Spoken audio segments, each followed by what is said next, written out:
Hi hello வணக்கம் நண்பர்களே. Chicken தம் பிரியாணி எப்படி செய்யறதுன்னு பார்க்கலாம் வாங்க. இஞ்சி பூண்டு விழுது அரைச்சிக்கலாம். பிரியாணிக்கு எப்போவுமே பிரியாணிக்குன்னு இல்லைங்க, நான்வெஜ் செய்யும்போது எப்பவுமே இஞ்சி கொஞ்சம் அதிகமாக இருந்ததுன்னா நல்லா டேஸ்ட்டாக இருக்கும். அதே மாதிரி பூண்டு வந்து தோலை உரிக்காமல் தோலோடு அரைக்கும்போது பிரியாணி மணமாகவும் இருக்கும், டேஸ்ட்டாகவும் இருக்கும்.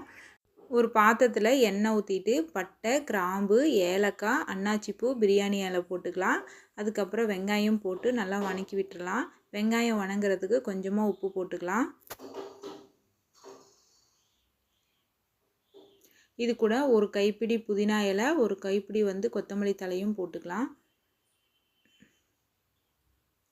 எண்ணெயிலேயே வந்து நம்ம மிளகாத்தூள் போடுறதுனால கலர் வந்து நல்லா கொடுக்கும். அதனால் வந்து பார்த்திங்கன்னா 1 ஸ்பூன் மிளகாய்த்தூள், 1 ஸ்பூன் கரம் மசாலா போட்டுக்கலாம்.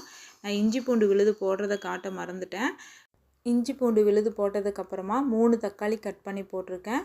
தக்காளி நல்லா வதங்கட்டும். இன்னொரு அடுப்பில் தண்ணி கொதிச்சிட்ருக்கு. இதில் கொஞ்சமாக புதினா இலை, 2 டம்ளர் பாஸ்மதி ரைஸ் எடுத்திருக்கேன், அதுவும் போட்டுட்டு கொஞ்சமாக உப்பு போட்டுட்டு கொஞ்சம் நெய் ஊற்றிக்கலாம். இந்த பாஸ்மதி ரைஸை வந்து அரை வேக்காடு வேக வச்சு எடுத்துக்கலாம். பாஸ்மதி ரைஸு கரெக்டாக 20 நிமிஷம் ஊற வச்சிங்கன்னா போதும். அதிக நேரம் ஊற வைக்காதீங்க. அதே மாதிரி கழுவிட்டு ஊற வைங்க. ஒரு கரெக்டாக 3 நிமிஷம் வெந்துச்சுன்னா போதும். அடுப்பு ஆஃப் பண்ணிடுங்க. தக்காளி வதங்கினதுக்கப்புறமா 1/2 கிலோ சிக்கன் போட்டுக்கலாம். சிக்கனுக்கு தேவையான அளவு உப்பு போட்டுக்குங்க. உப்பு வந்து கொஞ்சம் கம்மியாகவே போட்டுக்குங்க. ஆல்ரெடி ரைஸ்லேயும் உப்பு போட்டிருக்கோம், அதனால் உப்பு கம்மியாக போட்டுக்குங்க. இது கூட கொஞ்சம் தயிர் ஆட் பண்ணிக்கலாம்.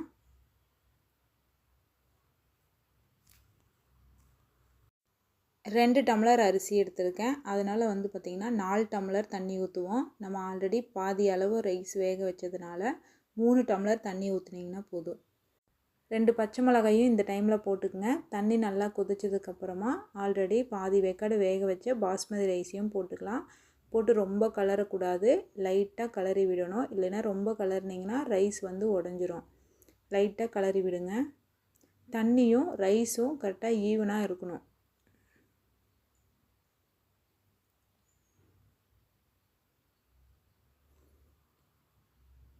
இப்போ பிரியாணிக்கு தேவையான அளவு உப்பு செக் பண்ணி போட்டுக்குங்க. லாஸ்ட்டாக லெமன் கொஞ்சம் புழிஞ்சு விட்டுட்டு நெய் கொஞ்சம் ஊற்றிக்குங்க.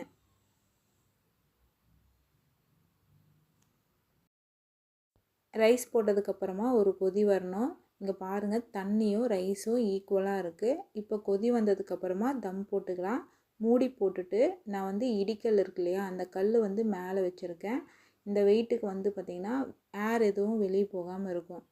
அடுப்பு சிம்மில் வச்சுட்டு கரெக்டாக 20 நிமிஷம் பார்த்திங்கன்னா தம் போட்டிங்கன்னா போதும்.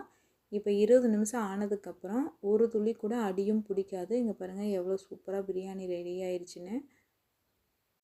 ஒரு கரண்டி வச்சு லைட்டாக கிளறி விடுங்க. ரைஸ் உடையாத மாதிரி கிளறி விடுங்க. அவ்வளோதாங்க, சூப்பரான சிக்கன் தம் பிரியாணி ரெடி ஆயிடுச்சு. நான் போடுற வீடியோ பிடிச்சிருந்துச்சின்னா ஜெய்த சேனலை லைக் பண்ணுங்கள், ஷேர் பண்ணுங்கள், கமெண்ட் பண்ணுங்கள். மறக்காமல் ஜெய்த சேனலை சப்ஸ்கிரைப் பண்ணுங்கள். தேங்க்யூ.